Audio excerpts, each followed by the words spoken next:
ada klaim-klaim yang muncul. Bible itu palsu. Saya pernah mendengar begitu dari seorang yang bernama Ustadz Yahya Waloni.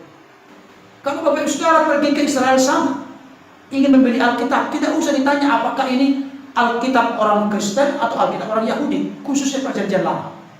Tidak perlu tanya begitu, persis sama. Jadi mana yang diubah? Siapa yang mengubah? Apa maksud dan tujuan mengubah? Tahun berapa diubah? Atas dasar otoritas apa dia mengubahnya? Tidak ada.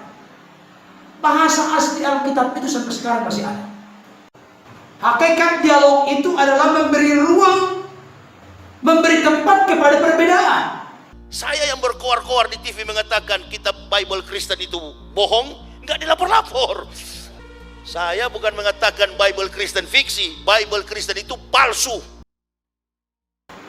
Saudara, ada klaim-klaim yang muncul. Bible itu palsu.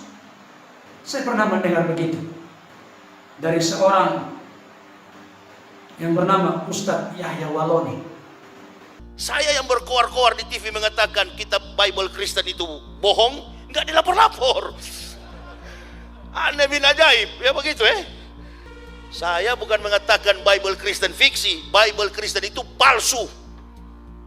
Lapor. Memang begini fakta ilmiah, kajian ilmiah. Dibuktikan dengan data-data. Ini yang Pak Dedek percaya selama ini omong kosong Pak. Saya yang bohongi ente dulu, ini datanya. Ini palsu semua. Sedangkan Bible Kristen ini tale plus superstition becomes nonsense. Dongeng tambah tahyul sama dengan omong kosong. Saudara, saya sangat miris melihat tokoh yang seperti ini. Artinya apa? Kenapa dikatakan palsu? Kenapa Bible Kristen, Alkitab Kristen itu palsu? Dari sudut pandang mana melihatnya? Kalau memang palsu, siapa yang memalsukan? Di mana dipalsukan? Tahun berapa dipalsukan? Yang mana yang dipalsukan? Atas dasar apa dipalsukan?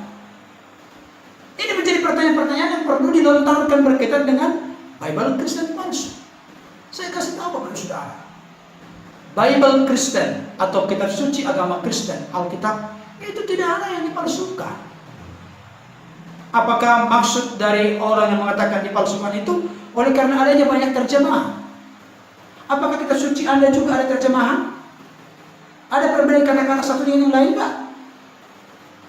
Terjemahan bisa saja ada pengertian-pengertian yang dikontekstualisasikan dengan suku, bangsa, dan lain sebagainya.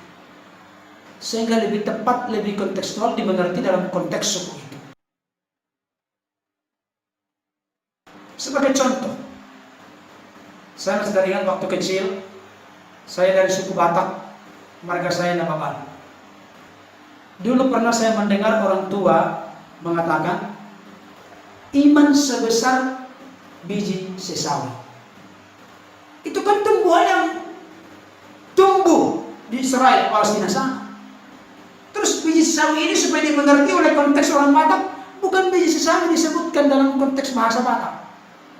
Tetapi apa? Somon batu nisiarum. Itu konteksnya. Jadi bukan berarti kok diterjemahkan biji sesawi dengan batu nisiarum? Apakah persis sama biji sesawi dengan batu nisiarum? Ini konteks terjemahan. Terjemahan itu boleh berbeda dalam konteks bagaimana supaya mudah dimengerti dan dipahami. Bukan ada maksud udang di balik batu menyembunyikan dan memalsukan, tidak. Bahasa asli Alkitab itu masih ada sampai sekarang. Saudara yang dikasihi oleh Tuhan, kitab suci agama Kristen, khususnya Perjanjian Lama, itu diakui paling tidak oleh dua agama besar. Tidak ada perbedaan sama sekali. Kitab suci Perjanjian Lama yang ditulis dalam bahasa asli mayoritas bahasa Ibrani. Ada Aramik, sebagian kecil di kitab Daniel, kitab Esther. Dan kitab suci Perjanjian Baru ditulis dalam bahasa Yunani. Kalau Bapak Ibu Saudara pergi ke Israel sana, ingin membeli Alkitab, tidak usah ditanya apakah ini Alkitab orang Kristen atau Alkitab orang Yahudi, khususnya perjanjian lama. Tidak perlu tanya begitu, persis sama. Jadi mana yang diubah? Siapa yang mengubah? Apa maksud dan tujuan mengubah? Tahun berapa diubah? Atas dasar otoritas apa dia mengubahnya? Tidak ada. Bahasa asli Alkitab itu sampai sekarang masih ada. Bahasa Ibrani, Aramik, dan bahasa Yunani. Di toko-toko buku Kristen seperti di BPK Gunung Mulia, itu bisa dibeli, ada saudara. Tapi memang itu yang menjadi kelemahan yang perlu diperbaiki dalam konteks hidup orang-orang Kristen. Karena sudah ada terjemahan baru atau terjemahan standar atau terjemahan firman Allah yang hidup atau terjemahan bahasa Indonesia sehari-hari, maka orang-orang Kristen mayoritas malas untuk menggali Alkitabnya dari bahasa aslinya. Saudara dikasih oleh Tuhan. Saya mengatakan berulang-ulang hal ini untuk menjadi pembelajaran dan mengetuk pintu hati kita masing-masing. Janganlah terlalu mudah kita melontar kata orang lain sesat dan hanya saya yang benar. Dari sudut pandang mana dulu? Bahkan saya sependapat dengan apa yang dikatakan oleh hambanya Dr. Bambang Norsena. Hakikat dialog itu adalah memberi ruang, memberi tempat kepada perbedaan.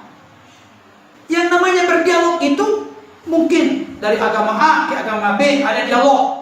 Maka agama A mengatakan agama B itu sesat, agama B mengatakan agama A sesat. Bukan begitu berdialog.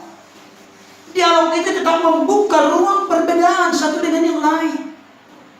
Jangan mengatakan agama kita yang benar, orang lain sesat. Itu bukan berdialog, itu menang-menang sendiri. Kalau model keberagaman seperti itu dirawat di tengah-tengah bangsa kita, tidak akan bisa bertahan bangsa kita ini, saudara.